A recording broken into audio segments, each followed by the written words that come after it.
Nós estamos lendo agora o Cantares de Salomão. São poemas que Salomão escreveu, mas que remete ao amor do marido para com a esposa e vice-versa, mas também o relacionamento da igreja com o Senhor Jesus, da noiva com o seu noivo. Vamos pedir a direção?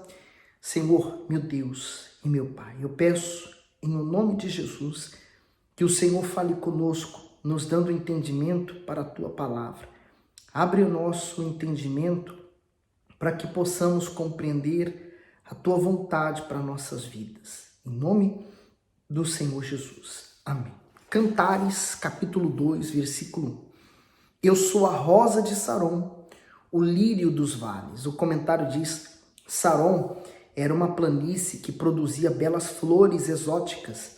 Por isso a noiva se compara a uma rosa de Saron. Nós já falamos isso muitas vezes na igreja, até quando fazemos uma campanha da rosa, né? Que Jesus se compara à rosa de Saron. No 2, qual o lírio entre os espinhos, tal é o meu amor entre as filhas.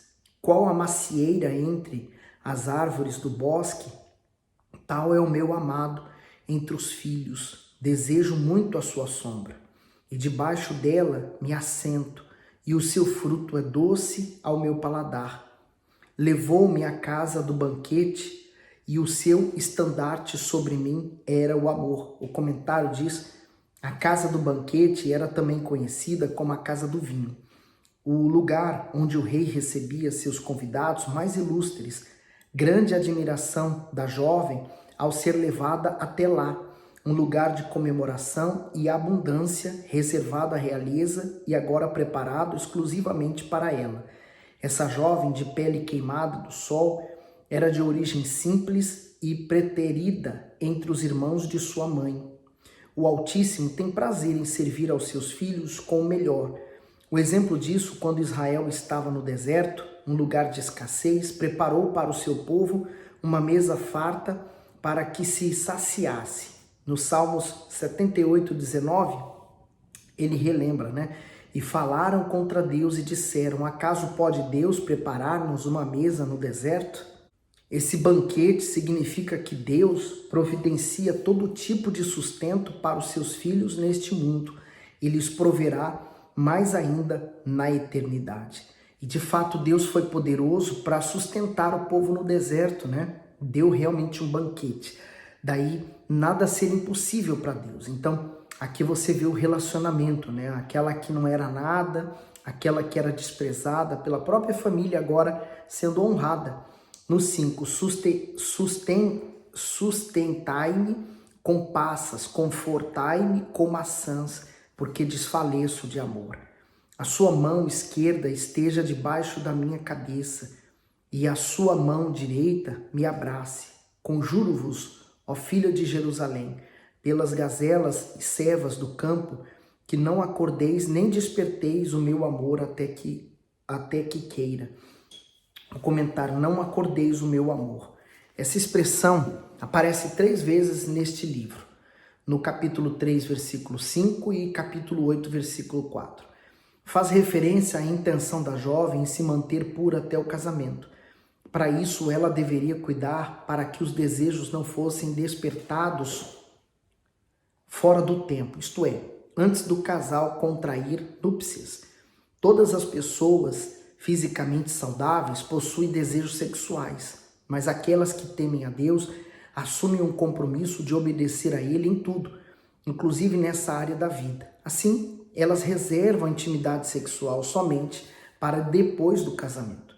Dessa forma, os que estão solteiros devem evitar situações que os exponham à tentação de ceder aos impulsos. Portanto, para que o sexo seja uma bênção em sua vida, conheça intimamente seu namorado, sua namorada, né?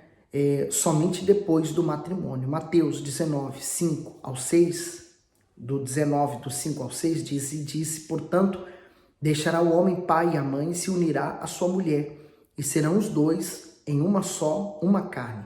Assim, não são mais dois, mas uma só carne. Portanto, o que Deus ajuntou não separe. O relacionamento 2 em 1. Normalmente nós vemos que hoje isso é desprezado, né? porque acham que tem que se conhecer intimamente para saber se vai dar certo no casamento. Mas quando o sexo não é tudo no casamento, né? O sexo faz parte do casamento, mas não é tudo. Porque o diálogo, os pensamentos, as intenções, as vontades têm que estar alinhadas, muito mais do que o sexo. O sexo é apenas, como diremos, a cerejinha no topo do bolo, né? O prazer mútuo dos dois. Mas fora do casamento não há prazer, não há satisfação. E vamos lá, venhamos e convenhamos, né? A pessoa que consegue aguardar, segurar para o dia do casamento é uma honra, né? E é um prazer, uma descoberta mútua dos dois que se amam tanto. Seguindo para o 8. Esta é a voz do meu amado, ei-lo ali, que já vem saltando sobre os montes, pulando sobre os outeiros. O comentário do 8.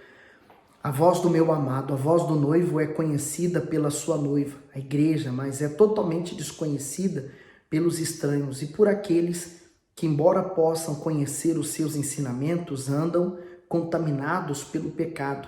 Vir saltando e pulando significa a solicitude e a prontidão do Senhor Jesus em vir ao mundo para buscar e salvar os perdidos. Ele se esvaziou de si mesmo e venceu todos os obstáculos para fazer a vontade do Pai. Seguindo para o 9. O meu amado é semelhante ao gamo ou ao filho do veado. Eis que está de trás da nossa parede, olhando pelas janelas, espreitando pelas grades. O meu amado fala e me diz, levanta-te, meu amor, formosa minha, e vem, porque eis que passou o inverno, a chuva cessou e se foi. Aparecem as flores na terra, o tempo de cantar chega e a voz de rola ouve-se em nossa terra. A figueira já deu seus figos verdes e as vides em flor exalam seu aroma. Levanta-te, meu amor, formosa minha, e vem. Pomba minha, que andas pelas fendas das penhas, no oculto das ladeiras, mostra-me a tua face, faça-me ouvir a tua voz, porque a tua voz é doce e a tua face graciosa. Apanhai-nos as raposas, as rapozinhas, que fazem mal às vinhas, porque as nossas vinhas estão com flor. O comentário do 15, raposas e rapozinhas. Uma vinha era o resultado de um trabalho longo e árduo. Cabia aos trabalhadores proteger sua plantação dia e noite, principalmente quando chega o período dos frutos. As raposas, muito comuns na região da Judéia, eram as principais causas da devastação dos vinhedos. Elas invadiam silenciosamente as plantações à noite, comiam os frutos e ainda destruíam as plantas. Esse problema era ainda pior com as rapozinhas, que facilmente entravam por pequenas brechas nas cercas. É assim também que surgem situações graves na vida. Aparentemente não são insignificantes, mas se forem ignorados, trarão sérias consequências. Por isso é prudente vigiar constantemente, sobretudo, a vida espiritual. Afinal, pequenos deslizes que não passam tanto na consciência abrem caminho para a ruína. E trazendo essa questão para a nossa vida espiritual, a mesma coisa. Por vezes a pessoa ela considera pecado roubar ou matar o outro, coisas grotescas, mas ela não vigia nos pecados pequenos, nos maus olhos, na malícia, na má intenção do coração, quer dizer, as rapozinhas, né? No 16, o meu amado é meu e eu sou dele. Ele apacenta o seu rebanho entre os lírios, até que refresque o dia e fuja as sombras. Volta, amado meu, faze-te semelhante ao gamo e ao filho dos veados sobre os montes de Betera. Hoje o livro de Cantares, né, o poema é um pouco estranho para nós, para a nossa realidade dos dias de hoje. Agora, para aquele tempo não, eram palavras belíssimas, mas hoje é engraçado você ler, né? Chamar ela de pomba. Mas aqui está os Cantares de Salomão, e ele foi um homem muito galanteador, né? Por falar nisso, ele teve 1000 mulheres. Mas vamos continuar lendo, depois a gente vai falar das 1000 mulheres, mais para frente. No Cantares 3. De noite em minha cama busquei aquele a quem ama a minha alma. Busquei-o e não achei. O comentário diz, de noite o busquei. O maior sonho da noiva é se encontrar com seu noivo. mas ela ainda está nas densas trevas desse mundo, representadas pela noite. Por ansiar a volta do Senhor Jesus, aqueles que estão salvos vigiam, a fim de que não percam o seu retorno. Isto é, meditam constantemente em sua palavra, oram e se preservam, por isso conseguem vencer o tempo de espera. Porém, os que dormem o sono da morte fracassam na fé e perdem o privilégio do encontro com o noivo. E eu quero acrescentar, por exemplo, a pessoa que está na igreja e ela quer se relacionar com alguém, ela quer ser feliz na vida amorosa e ela diz, mas na minha igreja não há ninguém. Você tem que ter fé que Deus está preparando, se não há ali naquela hora, naquele momento, Deus vai trazer de fora. O importante é você manter-se fiel e firme, porque Jesus na hora certa vai te dar a pessoa certa. No 2, levantei-me, pois, e rodearei a cidade pelas ruas e pelas praças, buscarei aquele a quem ama a minha alma. Busquei-o e não o achei. Acharam-me os guardas que rondavam pela cidade, e eu lhes perguntei, vistes aquele a quem ama a minha alma? O comentário diz, acharam-me os guardas. Esses guardas representam os pastores que vigiam o seu rebanho, até mesmo à noite. Eles são os homens de Deus que anunciam as boas novas e trabalham como atalaias para salvar as almas. Por isso, valorize o seu pastor. Ele cuida de você, ele zela por você, ele ora por você. São pessoas especiais que Deus colocou no seu caminho para ajudar você a seguir nessa caminhada da salvação. No 4, apartando-me eu um pouco deles, logo achei aquele a quem ama a minha alma. Agarrei-me a ele e não larguei, até que o introduzi em casa de minha mãe, na câmara daquela que me gerou. Conjuro-vos, ó filha de Jerusalém, pelas gazelas e servas do campo, que não acordeis, nem desperteis o meu amor até que queira. Sabe, ela procurou com tanta força, né? E quando encontrou, ela se agarrou a ele. O mesmo eu posso dizer para você que acontece quando nós buscamos Jesus e o encontramos. Porque não é saber o nome de Jesus ou o que ele fez, mas ter um verdadeiro encontro com Jesus.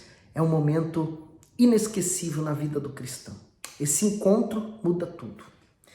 No 6, quem é esta que sobe do deserto como colunas de fumaça, perfumada de mirra e de incenso e de todos os pós de mercadores? Eis que é a liteira de Salomão. Sensata, valentes estão ao redor dela, dos valentes de Israel.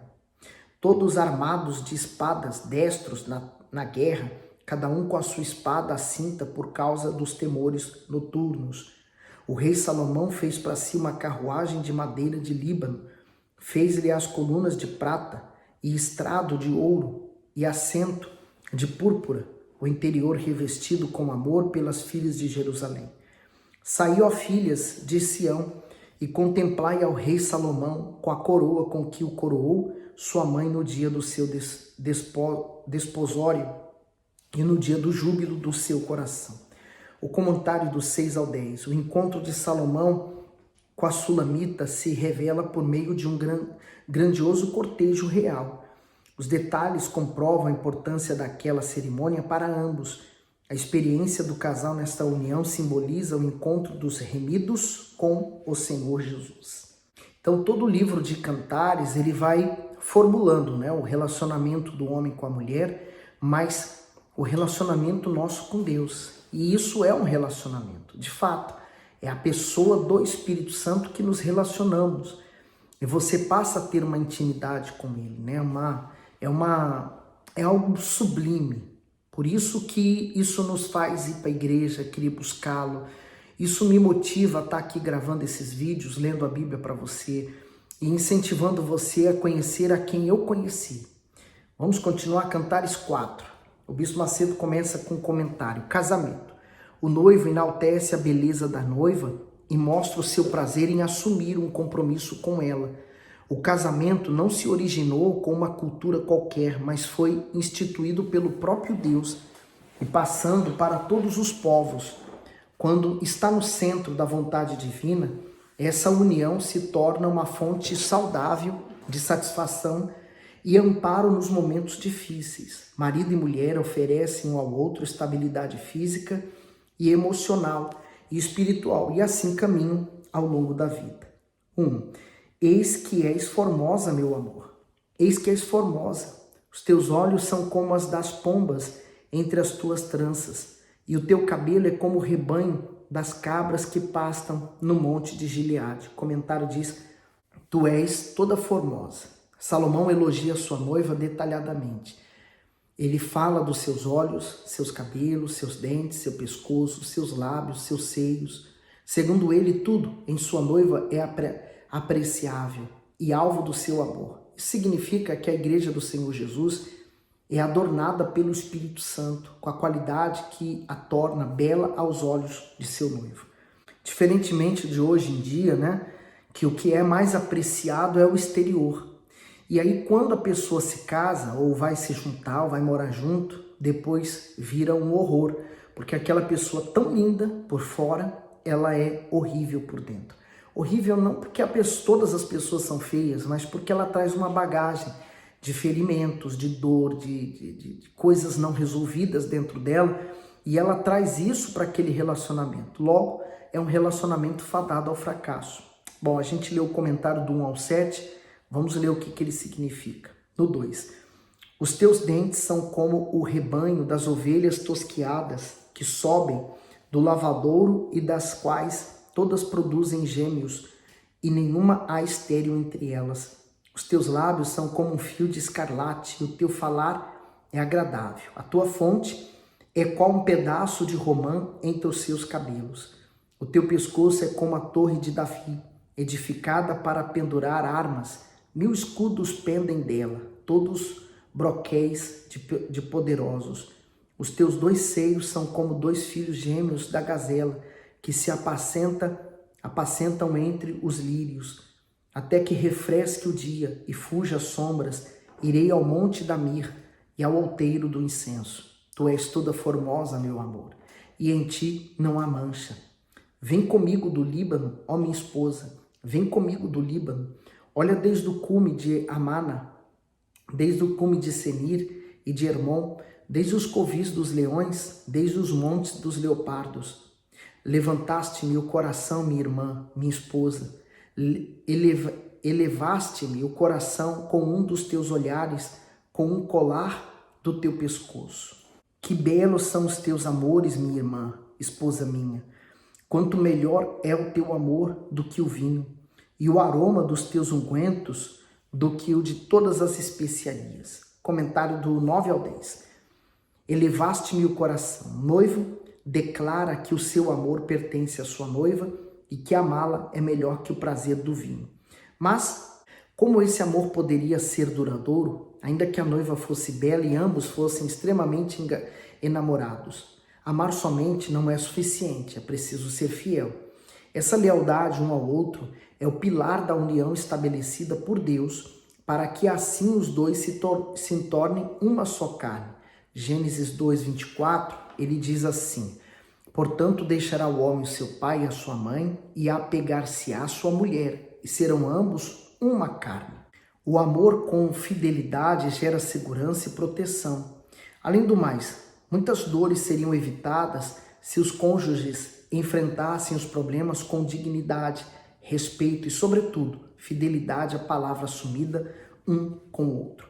De fato, as pessoas às vezes ignoram, o cumprir esse simples detalhe da sua palavra empenhada. E a fidelidade, acredito que ela é a chave para um relacionamento feliz. Hoje em dia as pessoas não são mais fiéis umas às outras, Há uma desconfiança. E se há uma desconfiança, infelizmente, não há um casamento feliz. Mas, continuando aqui no 11, favos de mel manam dos teus lábios, minha esposa. Mel e leite estão debaixo da tua língua, e o cheiro dos teus vestidos é como o cheiro do Líbano. Jardim fechado és tu, minha irmã, esposa minha, manancial fechado, fonte selada. O comentário diz: jardim e manancial fechado ilustram a escolha da jovem em se manter virgem até o casamento. A nossa vida depende das nossas escolhas, por isso vemos que muitos problemas enfrentados pelas pessoas são consequência de suas decisões erradas, principalmente na vida amorosa. Desse modo, aqueles que optam por andar em pureza na contramão deste mundo serão poupados de constrangimentos e dores. Uma coisa que hoje é totalmente banalizada é a virgindade, né? Ninguém leva isso a sério, porque acha que é desnecessário, mas para aqueles que preservam a sua fé, é uma honra. No 13, os teus renovos são um pomar de romãs, com frutos excelentes, o cipreste com o nardo. O nardo e o açafrão, o cálamo e a canela, com toda sorte de árvores de incenso, a mirra e aloés, com todas as principais especiarias. És a fonte dos jardins, poço das águas vivas que correm do Líbano. O comentário diz: és a fonte dos jardins, poço das águas vivas. Quando a pessoa crê no Senhor Jesus, vive de acordo com a sua palavra, ela se torna essa fonte a jorrar, como está lá em João 4,14. Mas aquele que beber da água que eu lhe der, nunca terá sede, porque a água que eu lhe der se fará nele uma fonte de água que salte para a vida eterna. E não permite que nada ou ninguém contamine o seu interior. Mas a pessoa que não crê e não vive na obediência é comparada a um antro, pois todo tipo de podridão, como mágoa, ódio, malícia e mentira, tem acesso ao seu interior. Em um relacionamento amoroso é preciso que cada um seja uma fonte de águas saudáveis ao outro, a fim de que se façam bem mutuamente. Provérbios 31:12 diz: ela só lhe faz bem e não mal todos os dias da sua vida. E para terminarmos, ele diz: levanta-te, vento norte, vem tu, vento sul, assopra no meu jardim, para que destilem os seus aromas. Entre o meu amado no seu jardim e como o seu fruto excelente. Muito romance, né? Nesses livros de cantares é muito romance.